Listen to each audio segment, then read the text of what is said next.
All right, let's look at the frame. We like the frame. So inside the frame, remember we had the source, we had the destination. There is a sequence number, and then there is an acknowledgement number. So this is what the order of the segments are. Okay, so the sequence numbers go in sequence. You start with a random number. I'm sure you all love this stuff. You start with a random number when you open the connection with your SYN. But this first, as soon as you start adding data onto it, the sequence number goes up by the amount of bytes in the data. So the amount of octets in the data. We better say octets, right? So the amount of octets in the data is added, and that becomes the sequence number. And that way, we know, for example, this HTTP request, and where's my other one? Well, let's just say there would be a sequence number on this HTTP request. That means the server knows this one was first and another one was second. Response is the same way. If the server has to break up your response into a whole bunch of different segments, your computer can use the sequence number to put them back in order. The acknowledgement number is, of course, what segment is being acknowledged. Okay, so that's the ACK number. So here, my HTTP request had a sequence number on it. When I got the acknowledgement back, sometimes it might be in the same segment as this response, and it could, they can combine them together just like this one's combined. Combine them together, acknowledge a previous request, and send me new data. So the acknowledgement is that. So sequence number, acknowledgement number, and that's fun. I'm just going to continue down because I have lots of paper here. You guys have long sheets of paper anyway. So after the acknowledgement number, the next interesting thing, there's a few sort of boring fields and we don't really care about these. The next one here we're interested in is called the flags field. There's 8 bits here. And this is where your SYN, your ACK, your FIN, your reset. What are my other ones? Yeah, no, that's good enough. Okay. There's 8 of them. These are the really important ones. And they just set them. It's either 0 or 1 for a flag.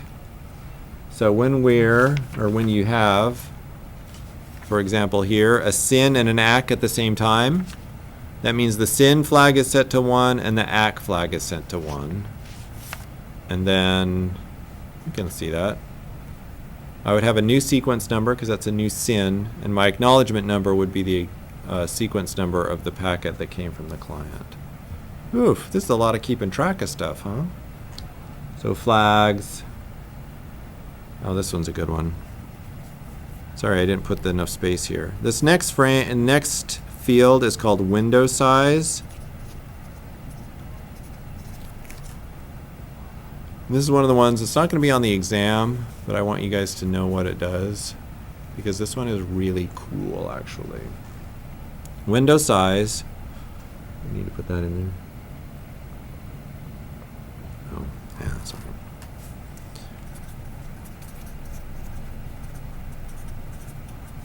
This is how many octets can be sent. We'll just put to me before you get an ACK. Okay? This controls how fast stuff goes. Okay? So think about you're here. I don't know. You guys ever tried drinking out of a fire hose? So here I am, and I'm trying to take a drink. And if I have a little squirt gun and it's just doing a little bit,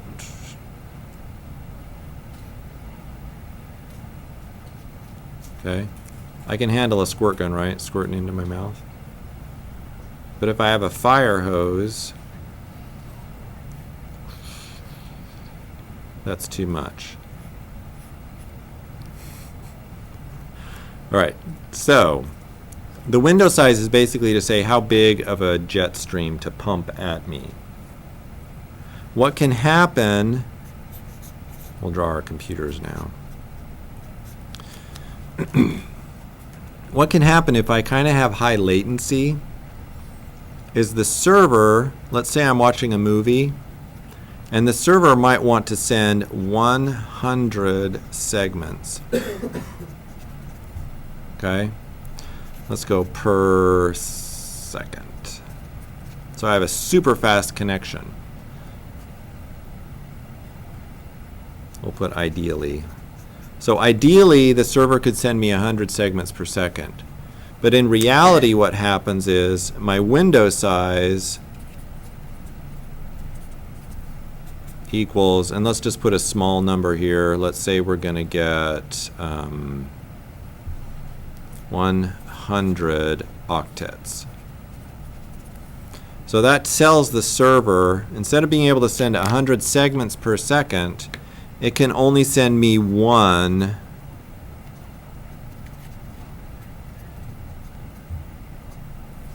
It can only send me one before an acknowledgement. So that means the latency of my connection is now determining how fast I can get these segments. All right? So if I have a low window size, it's like I'm telling people I can only hold enough in my mouth, I don't know, as a squirt gun, when really maybe I can hold about as much as like a drinking fountain. I don't know. Okay? So you know you're going like slurp, slurp, slurp, right? So every time you go slurp, slurp, that's like the acknowledgement. And if you were just eating out of or drinking out of one of these things, and every time you squirted you had to swallow, you'd be swallowing a lot. Gulp, gulp, gulp, gulp, gulp, gulp, gulp. But if you had that huge pipe, hose, you can take a big gulp and then get another gulp even faster. Okay? It's hard to explain too. Isn't this fun? So, on a high latency,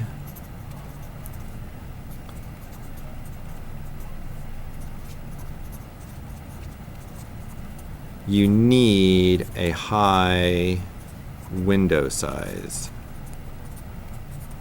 And your computer might not be set with a high window size. So there's ways to adjust it. It's a registry entry. And so if I switch, for example, right now I'm on a really low speed Cox connection.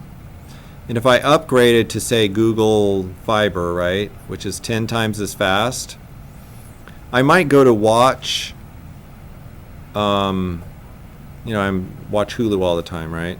I might go to watch Hulu and think, hey, I have this super fast connection, and don't change my window size. And when I actually try to watch it, it will actually still be really slow. Because I'm basically telling Hulu, my computer is telling Hulu, hey, don't send stuff that fast. And so I need to go in and change, not just the Hulu settings, I need to change my computer's window size so that I'll be able to get lots and lots of these frames before I acknowledge them. And the reason why it'd be so slow is because the acknowledgement would take longer to get back. Yeah, it might make sense to think of it like a funnel almost. And so if I said I had a tiny shallow funnel, then I could only put 1 or 2 frames. But if I tell them I have a big funnel, so this would be 1 or 2 at a time. And if I had a big one, I could say, like, send me 100 at a time. That way it's providing you with more as you're acknowledging. Yeah, they send me a lot of stuff, and then I can acknowledge these 100 I got. And even though the acknowledgement takes a little while, that's the idea of the latency. The acknowledgement might take a while, but I'm still getting tons of stuff in. If my window size is really low, I only get 1 or 2, and they won't send me any more until I acknowledge the ones I got. It's like a, yeah. I don't know. Supply chains work the same way. Did you guys know this? Like a car dealer can only get as many new cars as they sell. So if they sell a car, they get a new car. And so they want to have as big a lot as possible so they have more cars available to sell.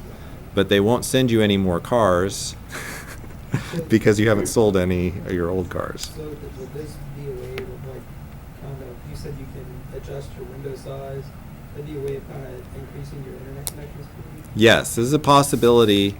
If your window size is low right now and you're on a fairly high speed connection, raising the window size will actually help.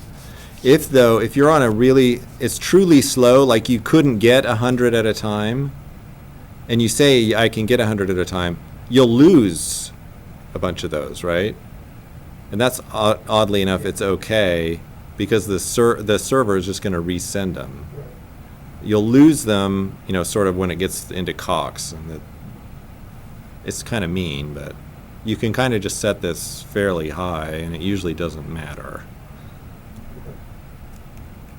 But if you're on a really slow, if you're on a like a dial-up connection, this needs to be really low. Well, because like I'm on a 3 megabit per second through Mhm. Verizon. I'm just trying to think if adjusting window size would increase the speed. There's something. Look around at what's going on. But like on mine, where I'm right now at I think a 1 megabit per second connection. I might be at 3. I don't know. I don't know. Every time I do this lecture, I think I need to go home and look at my window size, and then I never do. But all right, where are we at? Okay, so let's just do one last. Where's the last one? The last field down here I'm interested in is the checksum, and this is the error check. Okay, just call it a checksum. We had one of these. There's been one. These are around in everything. Checksums. That's where we just check for errors. There's not a lot going on there, okay? And so notice up here, and we'll just go back up here. Remember, we start source and destination. We have a sequence number, acknowledgement number. There's a bunch of fields I didn't tell you about. Flags, window size. Make sure I got enough stuff in here. Checksum, and then this is another field I don't really care about. If you look at a UDP segment in comparison,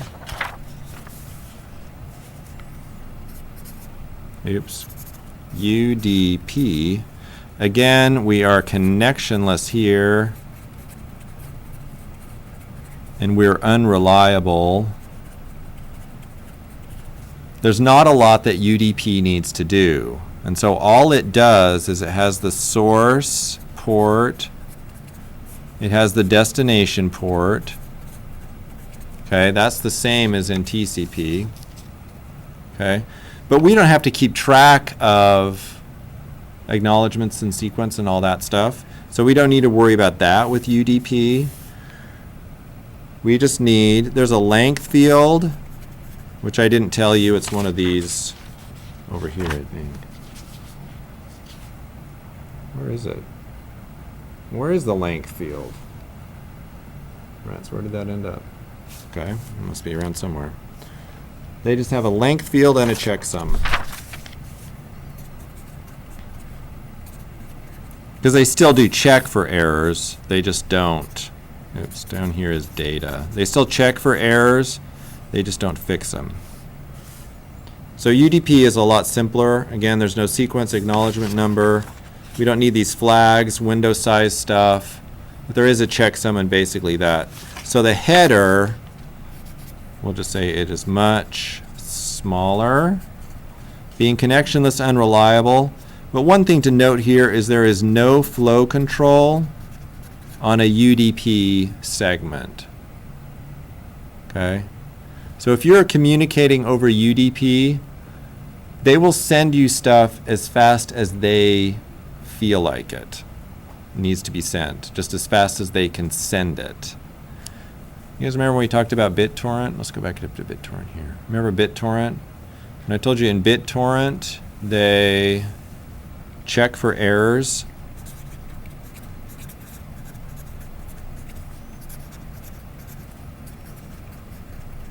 I told you guys that, right? Checks for errors in each part it gets. If there's an error, it re-downloads it. Okay? And that tells us what about the BitTorrent protocol? It is a reliable protocol, all right? So remember, TCP was reliable, and it had all these sequence numbers and all this stuff. And I'm telling you right now, BitTorrent is also reliable. It does everything it needs to do to keep things in order. So for a long time, and I used to do this lecture, and I would say, you know what, BitTorrent should use UDP. And sure enough, someone came out with a UDP BitTorrent client.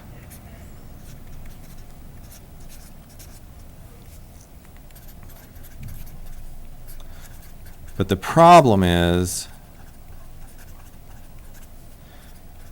that when it sends and receives, I can't hardly fit it, it sends and receives as fast as possible. Okay, and that further drives, where's Comcast? That further drives Comcast crazy, okay? Although someone could have hacked in and changed their window size so that their BitTorrent client didn't have any flow control anyway, or their whole computer didn't have any flow control. At least with Comcast, the main problem they have is when you're uploading, because they're asynchronous. You guys are not asynchronous, asymmetrical. So Comcast, or Cox, expects you to download more stuff. So my download connection right now, what is 3 megabits per second? My upload is only 512K per second. If I'm on my neighborhood uploading stuff on BitTorrent and I'm using up that 512K, that means my neighbors can't send like HTTP requests, and that really bugs Comcast, okay? And if it's further that I'm using UDP and I am sending stuff just as fast as I can, I'm going to fill up that whole 512K. That make sense? I'm going to fill it up quick, and then my neighbors can't use it, and their internet is going to get messed up. But with UDP, you said it checks for errors, but it doesn't correct them, so it wouldn't resend, would it? No. So I guess UDP. You're just sending as fast as you can. So if I have if I'm sharing, I don't know, some current movie that everybody loves, and everybody wants it, my computer will just send as fast as it can. And so it will just saturate that upload connection. Oddly enough, on my computer, did I tell you about my Hulu problems? During some Hulu ads, I have a problem where my connection gets saturated. And the funny thing is, it's not that it ends up saturating my upload connection. Just really interesting. It saturates my upload connection because they try to send me this huge high-res file, and so my computer can't get that much. And when it can't get it, it asks for it more. And so it keeps asking and asking and asking and asking. And it makes it's such a pain. I hate Hulu. So my computer keeps asking so much that nothing else works. And so if my wife is downstairs watching Hulu, I can literally tell, like when it's a normal program, I can totally browse the internet and get my stuff. But if she hits one of those ads, our whole internet connection goes out.